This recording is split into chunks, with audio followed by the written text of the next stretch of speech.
Hello, Cubs fans, and welcome to a brand new edition of Cubs on Tap. I am your host tonight, Joey Ricotta. I am joined by the one and only Tyler at Teddy Freddy 270 on the Bluebird app. I'm at Joey Knows Nothing. You can find us, Cubs on Tap, at Cubbies on Tap, Cubbies on Tap.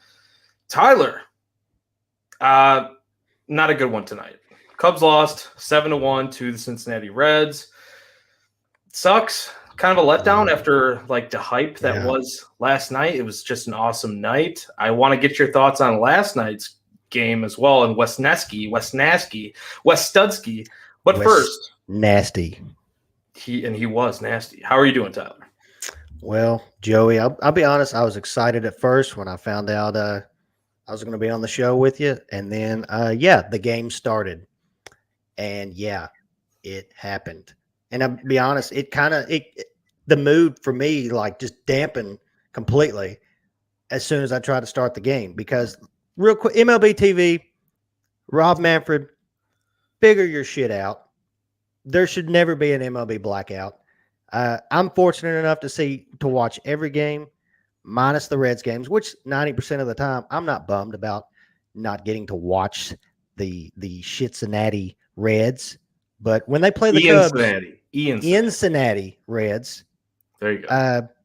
But when they play the Cubs, I want to watch them. And so, tonight, now granted, don't get me wrong, listening to Pat Hughes and Ron Coomer was great. But, overall, not good. Not good at all, Joey. Never happy when you lose to the Reds. Can't do it. Can't be happy. Yeah, it sucks, man. I feel you. I'm in the same boat right now. I like Scott's comments here in the section. He says this game makes me feel like I wish it was Sunday, basically, because we do get Bears football back on Sunday, so that's a good thing. I don't know, Tyler. I don't know if I've ever asked you that, but I don't know if you're a Bears fan or not. But I'll be honest. I used to be a hardcore Bears fan, and then just over the past several, I really haven't kept up with them since like the years of Cutler and all them. I want to get back into watching football again, so this year might be the year that I get back into it. I asked Ron last week. I was like, give me a reason to root for the Bears this year. Give me a reason to watch the Bears, and he said Justin Fields. So maybe this is the year I get back into it. Oh yeah, I love that response too by Ron. He knows JF1 breakout season, hopefully incoming. Obviously the roster on paper doesn't look that great around him, but the Bears coaching staff is much improved, I think, from what it sounds like, what it looks like.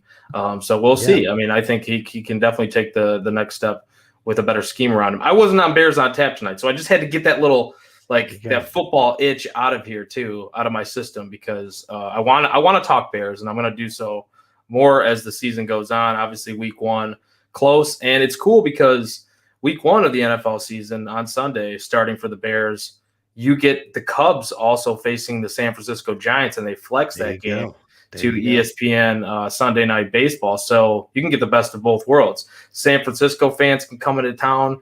They can watch the 49ers play the Bears in the afternoon, and then they can go to the night game at Wrigley to watch the Cubs and the Giants. But that series starts Friday. Tyler, before then, though, we got to talk about tonight. Obviously, Javier Assad, he looked pretty decent. I want to get your thoughts on him. I mean, his final line didn't look incredible, but really the two solo homers were about all of his damage. So what do you think about Javier Assad tonight? Assad's been solid every single outing he's had this year. Tonight, like you said, his final line wasn't the greatest, but for the most part, 5 1/3 innings. What was it we talked about a few weeks ago, or just like a week or so ago? Like 5 innings. Give me 5 innings with Assad, and he's done it. I want to say he's pitched solid twice against St. Louis. He pitched solid against Toronto, and tonight, for the most part, he was pretty good. 5.1 innings and 6 strikeouts. It's like we talked about before the show. That last inning got a little shaky. I'm not counting the home run he gave up to Aquino. That doesn't even count. In my mind, Aquino is in that same boat with Ortega. I think he has something on Cubs pitchers. It's got to be that. That's the only thing I can think of. But yeah, Assad has been solid so far. I'm like, I don't know if he makes the rotation next year, but we're going to see him a lot next year. Like whether it's at the beginning of the year, if he gets called up, whatever. Assad's been good, and I hope I hope we see him a lot next year. Yeah, I agree, man. Like I'm watching him tonight, and it's like he hasn't had too much of the swing and miss stuff in most of his outings, and he's been able to wiggle out of jams, get some ground balls, get some weak Yeah. contact. And tonight was kind of the same, where he didn't have a ton of swing and miss. He had more strikeouts though tonight. Like You had an interesting tweet about what was his curveball tonight. I like his curveball, man. And I know Ryan Dempster was talking about it on the broadcast as well about, a lot of the strikeouts were coming on that breaking ball. Yeah. But it was just something I was noticing because, like, I just kept looking at the Baseball Savant page as I'm watching the game. We got the double screens going, and I'm like, yeah, that curveball looks good. Like, what's going on here? So I clicked the the breakdowns, and I'm like, each swing, each pitch that he's throwing that curveball, which it wasn't very often. He's not really throwing the curveball very often compared to the rest. I was going to say, like before this, we typically just talked about his sinker, right?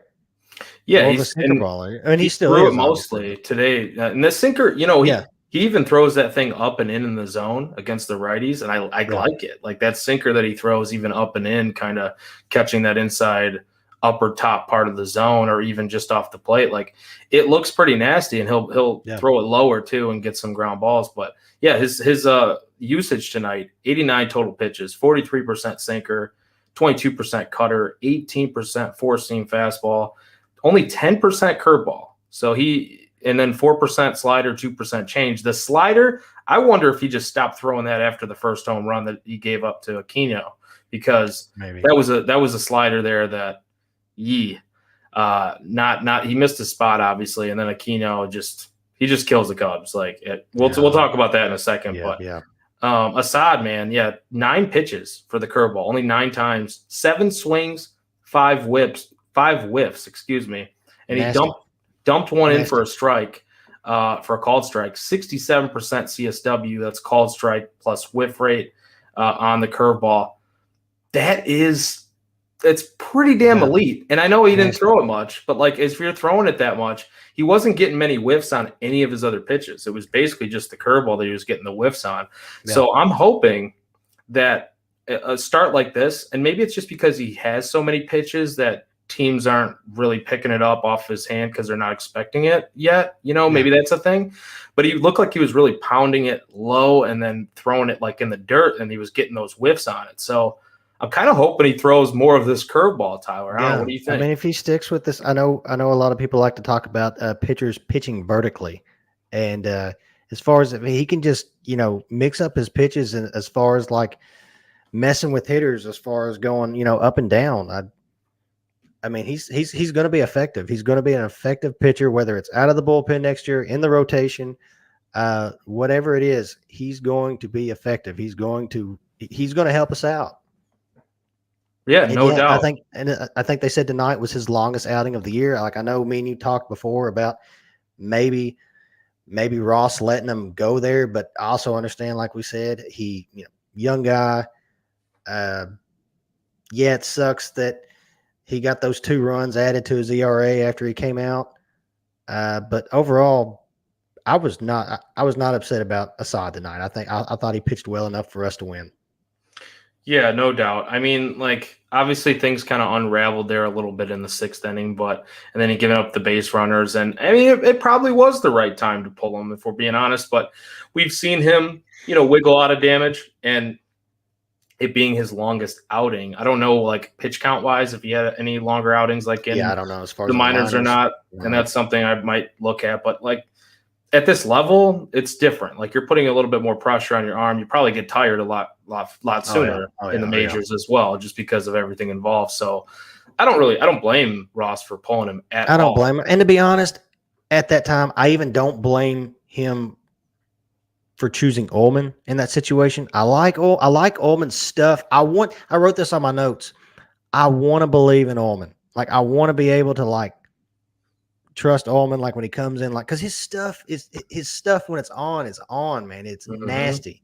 And just tonight, he threw 3 strikes in the zone, and all 3 of them were just right down the middle, like easy hittable pitches. Other than that, he couldn't find the zone. Which, speaking of all that, you done talked about with Baseball Savant.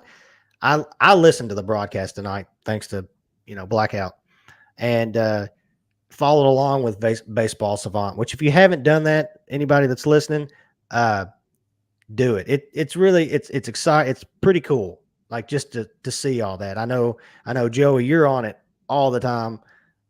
You know all about it. It's just a cool and different experience. But yeah, I want to believe in Ullman. I really do. Like, tonight, he didn't have it. Hopefully, we're gonna see him more this year. We're gonna see him more for the rest of the month. It's not like, I don't think he's gonna get sent back down after tonight. I want to believe in Ullman. He's got to find it, man. He's got to find the zone, because gosh, when he's on, dude, his stuff, like I said, is so nasty. It moves. Yeah, I agree with you. I agree with you, man. I think he's a guy that I don't think he's going anywhere, at least this year. It's just kind of just didn't have it tonight. And, we've seen some outings like that from him recently where he just hasn't quite had it. And he didn't even record an out tonight. No, he didn't. I want to say his last outing might have been like that too. He just had a really recent outing. Almost. I think he got an out, but maybe it was against the Blue Jays. I'm not 100% sure, but I know he had. The Blue Jays was the one where the Blue Jays, he got through the 1 inning real clean. Yes, and then the second inning. Yeah, the second inning kind of, yeah. But he's had a couple of these outings lately, or a few of these outings lately that's been not his greatest. And it's a developing young pitcher still. Like, this guy doesn't have much major league experience. He's going to have these issues. Same from Jeremiah Estrada, right? Like, everybody's been ranting and raving about his fastball and just how dynamite that pitch is. And then I think he missed the location there to Aquino. Yeah. I want to say it wasn't a fastball, though. We'd probably have to double check on that, but I don't think it was a fastball that he missed location with. I don't think so. But just speaking of Estrada, like, it's just one of those things.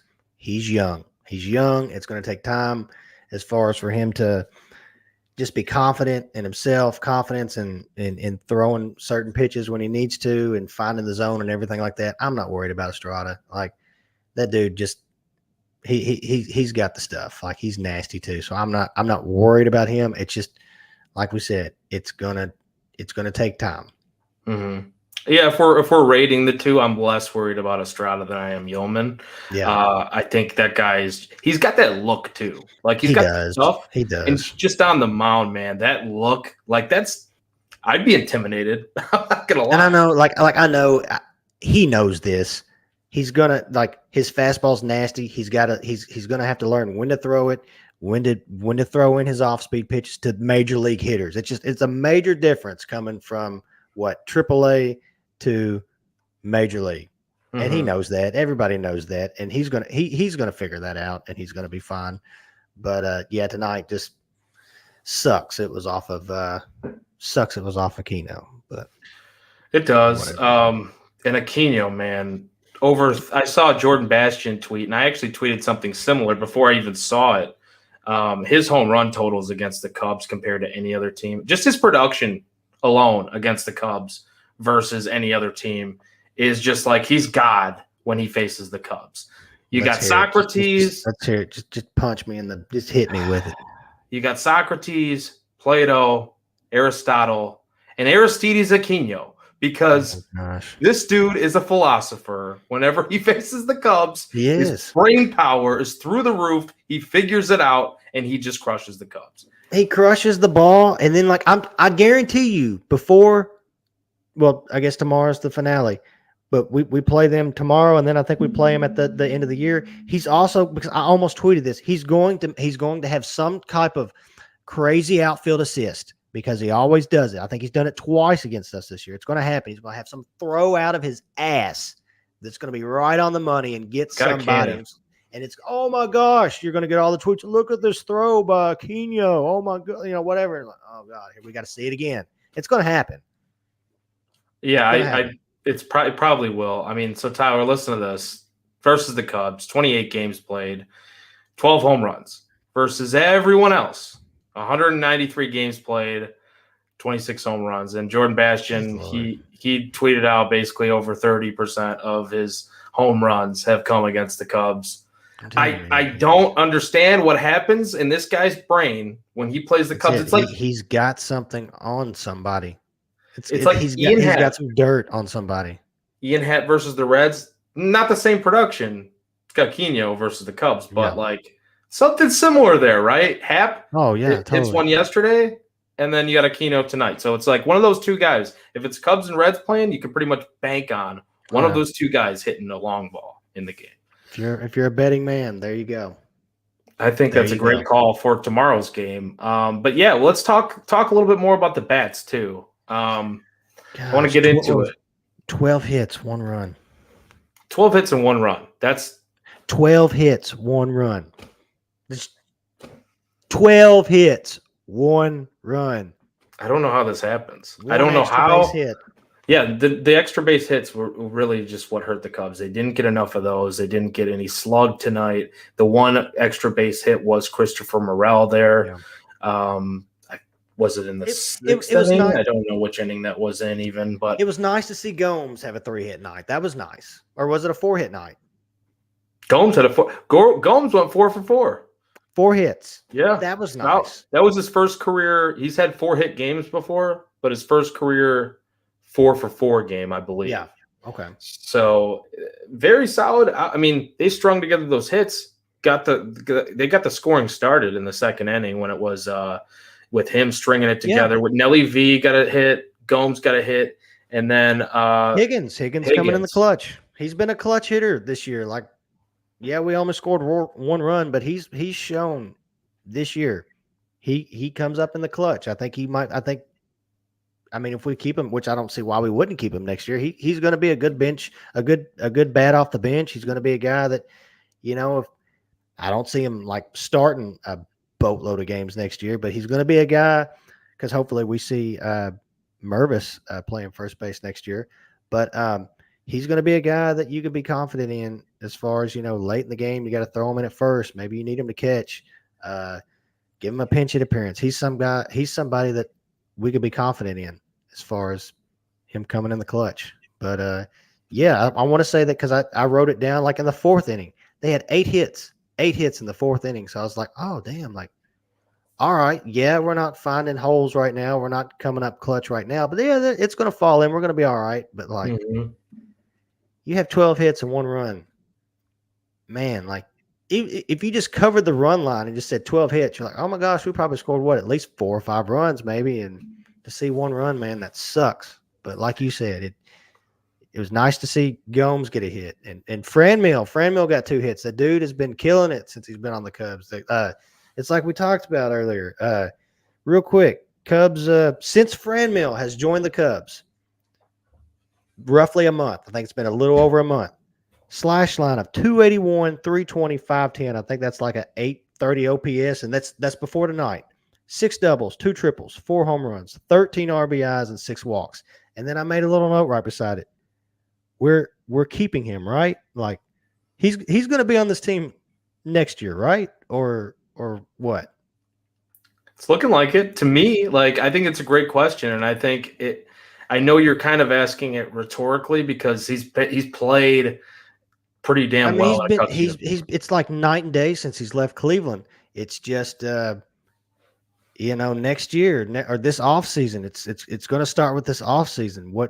Depending on what moves we make. The only thing about Franmil is he's pretty much a DH only.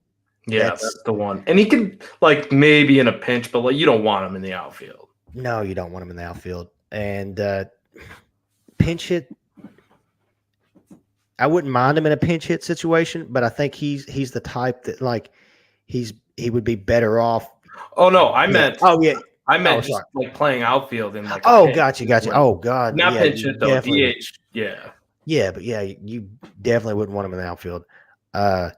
But it's going to be interesting to see what happens this offseason, like we've talked all year so far. But I don't see how you can't bring him back next year. He's he's been solid all year so far. I mean, he's crushed the ball. He's been he's been that power surge that we're looking for, the power surge that we talked about at the beginning of the year. Like, man, who's going to hit home runs on this team? And he's been that guy so far. So, yeah, it's great to see it. And I hope they can find a spot for him next year.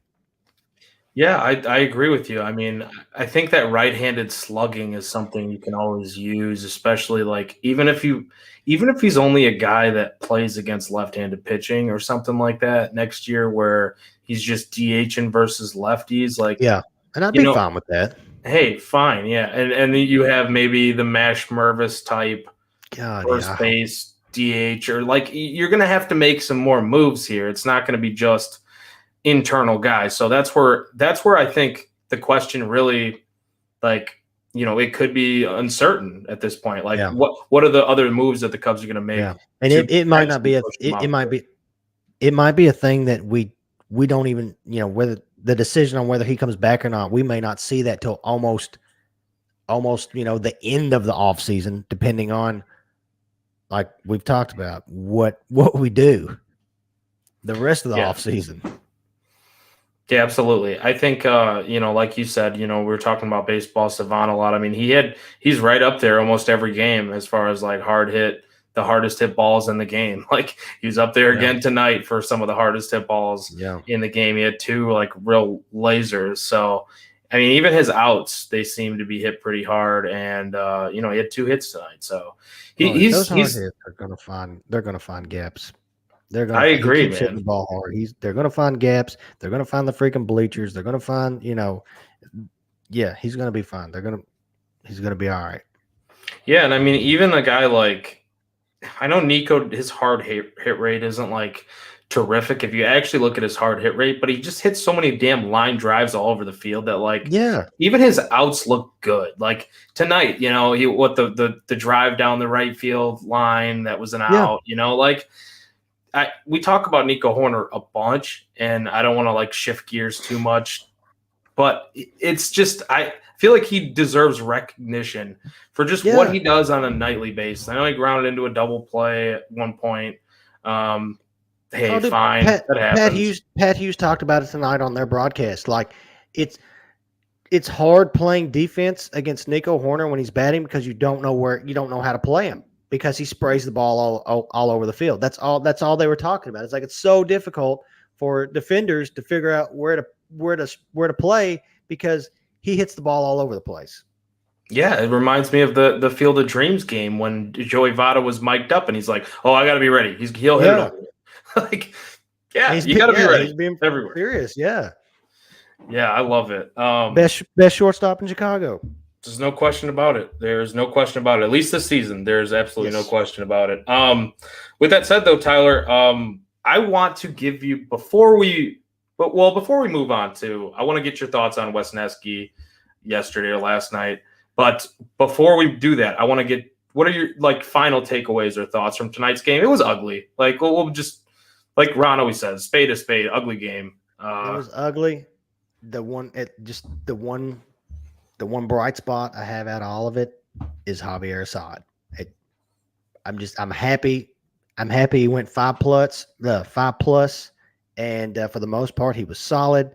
And I just hope that he just washed this off tonight, and his next start, sometime next week, maybe Sunday or what is today? No, it'd be next week. Hopefully he just washes this off and comes back next week and just continues to be solid like he has been. But that would be the one. Everything else, it sucks losing to the Reds. I'm sick of Aquino. But Assad's the bright spot tonight. Everything else sucked. I totally agree with you, man. Assad is the bright spot. Little recognition to Yan Gomes, like we said. Yan Gomes, hey, nice old job. Veterans, every once in a while you got to give them some love too. Great night for those guys. Some solid performances, like little mini, like we said, Franimal, and give a little recognition to Nico Horner and all that. I mean, I know he only went 1 for 4, but still just looks like a ball player every time he's up at bat. So, Javier Assad to me, man, I like the poise that he's shown so far. So that's kind of my takeaway. But with that said, Tyler, you weren't on yesterday's show, and we had Nick on as a guest. Me and Ron. It was a great show. Joined by Nick to break down. We talked a lot about Cincinnati Reds actually, which was kind of cool because you get some like crossover action to. If anybody hasn't listened to that episode, go listen to it because you learn a little bit more about the interdivision teams with a guy that's as closely following it like Nick is. But with that said, Tyler, Hayden Wesneski, what do you think? Wes Nasty? I'll just put it like I saw the highlights from last night that Cubs on Tap posted on Twitter, and I made the comment. I was like, we traded this guy for like a top prospect at least, right? Oh no. Oh, like, dude, filthy last night. I love what Wade Miley said in the post-game presser yesterday after the game when he was just like, basically, why are you guys talking to me? Did y'all see what this guy did like right after me? But dude, that guy, I know it's just one outing, but that has me excited for next year. And another little thing as far as for this year, I love it because we got it from the Yankees. Like we got their number 2 pitching prospect, and I'm sure right now New York would love to be like, hey, could we have this guy back? We really need him right now because after giving up, yeah, I know everyone wants to shit on him because they gave up Jordan Montgomery, but this could be another one of those moves where they're like, wow, y'all gave up this guy. Like I know Cubs fans were like, oh man, we're giving up Efros, and he had like 5 years of control left. Okay, that we gave up a middle reliever / maybe a potential closer maybe for a number 2 pitching prospect that last night was nasty. Nasty. And so who knows? He might not start the season off next year with the major league roster, but we're going to see him next year, hopefully.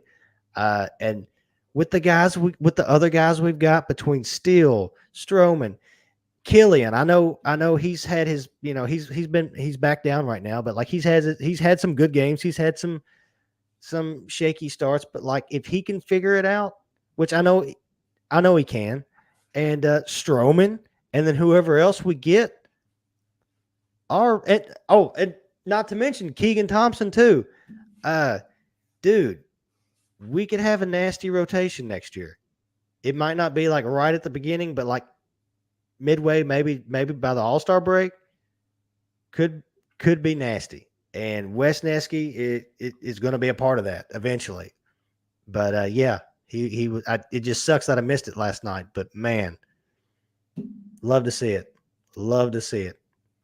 Well, you certainly saw the highlights, and you can get kind of a glimpse of how that entire outing went because it was that slider and mixed with the movement on the fastball. It's just completely opposite directions, the way that the pitches go. Dude, that video, man, they're just showing the different directions of everything. Like, yeah, filthy, pitching ninja, filthy. Man. Like New York. What were you guys thinking? Seriously. Thank you. Thank you, New York. Thank you so much. Man, we appreciate it. I don't know why, I don't want to say that like Efros, and that was something I said. I said Efros could get traded. No one wanted to hear it. No one wanted to hear it. And because he was under control. And I understand that part of it because he's a reliever under control. He's a reliever. That's just the chance you take with relievers because you know it. All of us know it. Relievers, like you look up stat lines of certain relievers, like this year could be. Josh Hader is a prime example. Shut down closer, and now this year, what the hell's happened? Like it can happen like that to any reliever, and in that same motion, in that same context, all it takes is one awesome outing for you to turn things around. And so who knows? Like I hope the best for Efros. But who knows? Like maybe next year he's not the guy that he was for us this year. Maybe he goes, he's in New York, and New York's a different place to play. And the same thing with Wesneski, with him coming over here. Maybe leaving New York. I know he was just in the minors, but maybe leaving New York, he doesn't feel as much pressure, and it's easier for him to be himself in Chicago. And if that's the case, man, we may have just cracked the surface with Wesneski. Who knows? Who knows?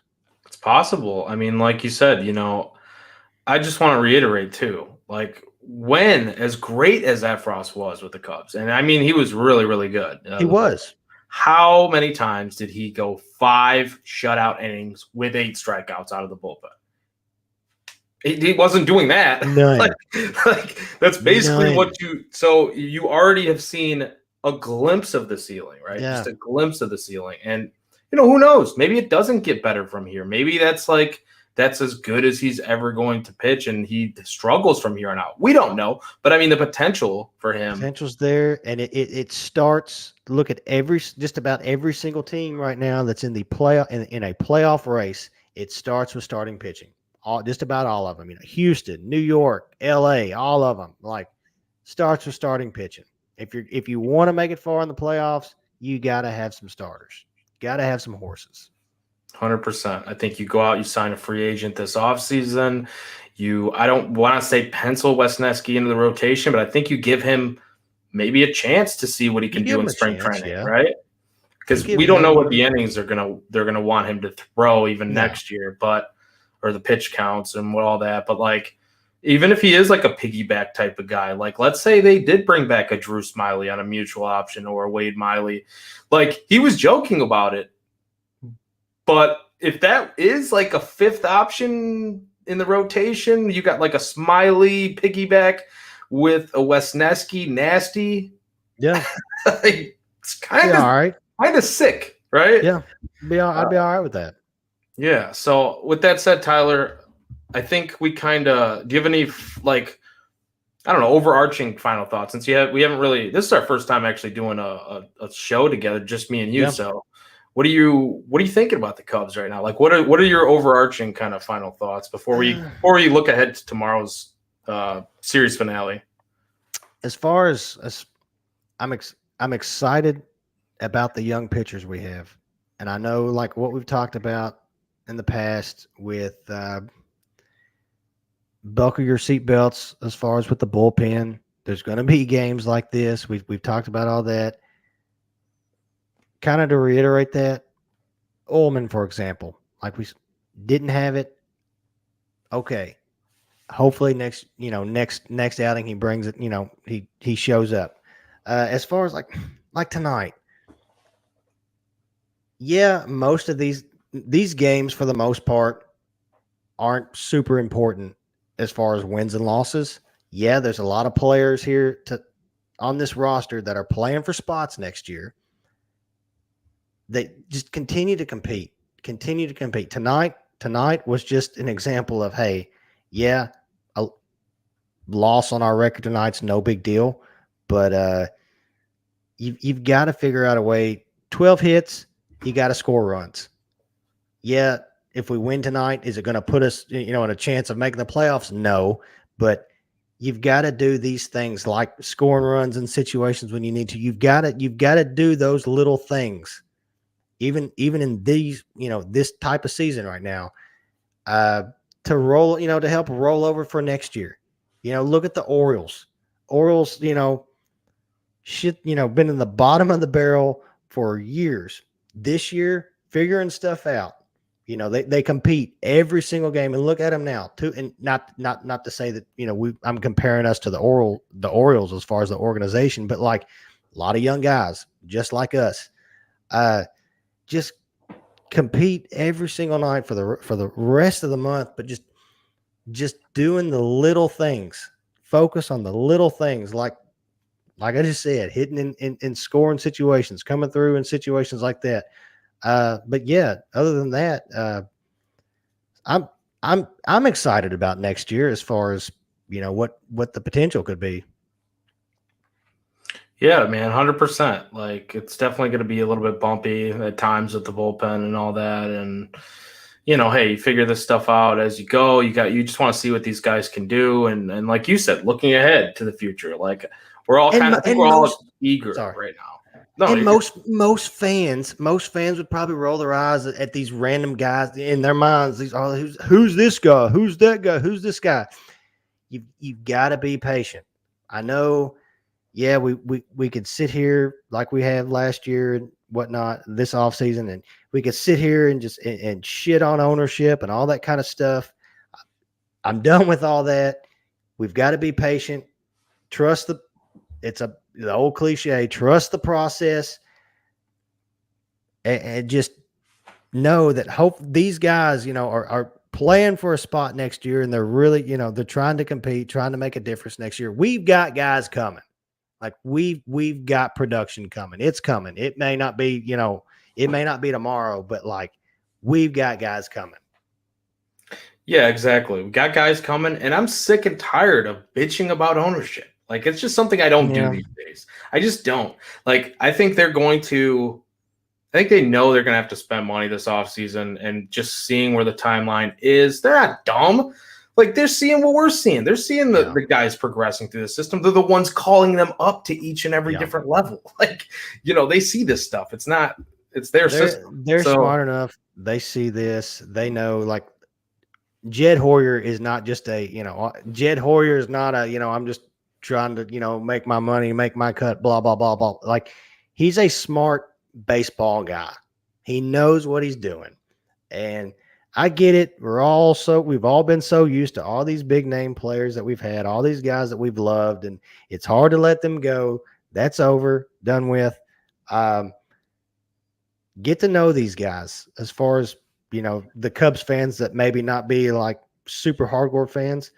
Get to know these guys. Check out Rob. I'm gonna butcher his last name.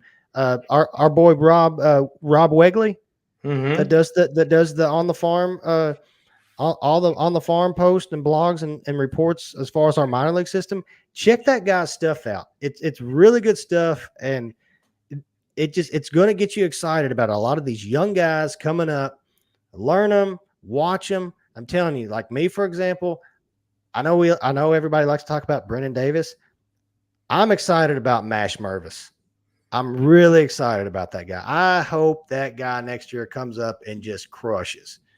But just get to know these guys, get to know all these players that are going to come up. It's going to be bumpy, but hey, got to start somewhere.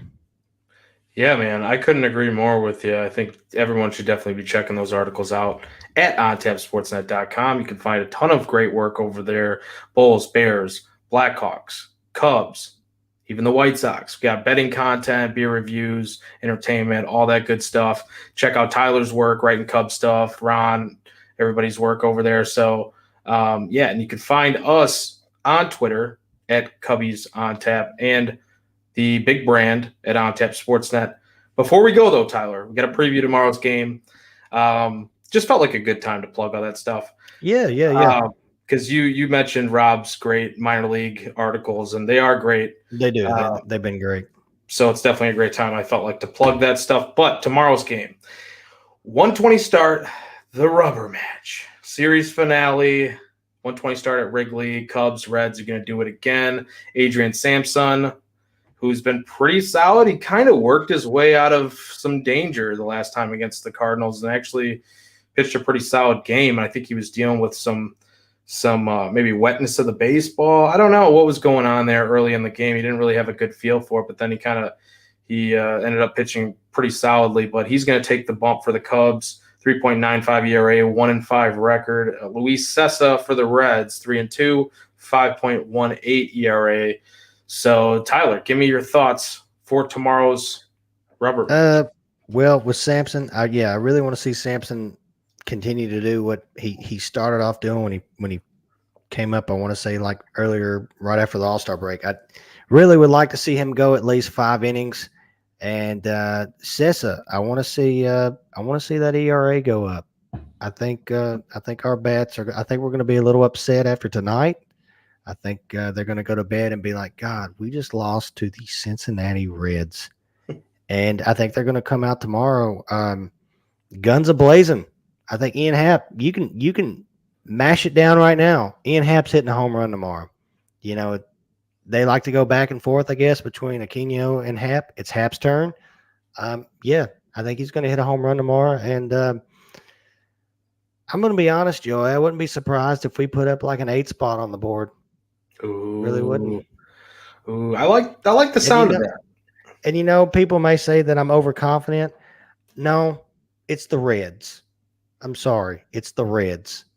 In my mind, every single game we play the Reds, it's got to be we've got to put up 8 runs at least. It's got to be like an obliteration in my mind when we play the Reds. So Reds fans are sitting there going, "We're playing the Cubs though right now." That's what they're thinking. I don't care. I don't care.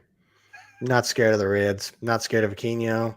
None of them. You know what? I'm disappointed that we have got to this point of the show. I'm disappointed in you. We have gotten to this point in the show, and you have not said, I'm not saying, but I'm just saying, maybe Aristides Aquino is on PEDs. I'm a little disappointed. I'll be honest, I don't think he is. I really don't, because if he is, he's screwed up tremendously because it hasn't worked for the rest of the games he's played in.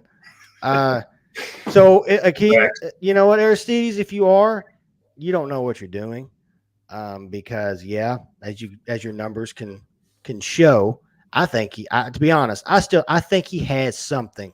I think he has something on the Cubs pitchers or something. That's the only thing I can think of. Maybe I don't know. That's the only thing though that there is. That's it. I'm not scared of Aquino. And to be honest, maybe it's just a big, humongous batch of just luck that he's found himself in. But I'm not worried about it. I'm not worried about the Reds. And tomorrow, 8 runs at least, maybe 8 runs by the 4th inning. I don't know. But that's what I'm predicting. I like it. And Ian Cincinnati, like you said, go ahead, just pick out your favorite gambling app, mash the button. Yes, mash it. You hit a down. home run. I like that call a lot. With that said, Tyler, any final thoughts before we go ahead and wrap this thing up and look for tomorrow for a Cubs 8-run spot and a win over the Reds? 120 games are fun. Hopefully I get to watch. Well, no, take that back. I'm going to have to listen to it again tomorrow because once again, MLB TV, figure out your blackout situation. Hopefully tomorrow is a better day. I agree. Figure out the blackout stuff. I still don't understand it. It cannot be this hard to figure out the blackout stuff. You know what? I'm convinced they don't care. They don't want to figure it out. Please take us into consideration, MLB. Yes. Do the right thing. Figure it out. But that said, Cubbies, let's get a win tomorrow. Let's do it. Check out all the work, all the good Chicago sports content at ontapsportsnet.com, at ontapsportsnet on Twitter and all social media platforms, at Cubbies on Tap on all social media platforms as well, or at least on Twitter. I believe it's all social media platforms. Anyways, at Cubbies on Tap, CUBBIES on Tap. Tyler, you can find him at Teddy Freddy 270. You can find me at Joey Knows Nothing. It's nothing without the G, ends in IN, because that stands for win, baby. Hopefully a Cubs win. Yeah. But yeah, Tyler, what do you say? We get on out of here the only way we know how. Fuck the Reds. Fuck the Cardinals. And you know what? Fuck Aquino. And let's go Cubbies. Let's go Cubs.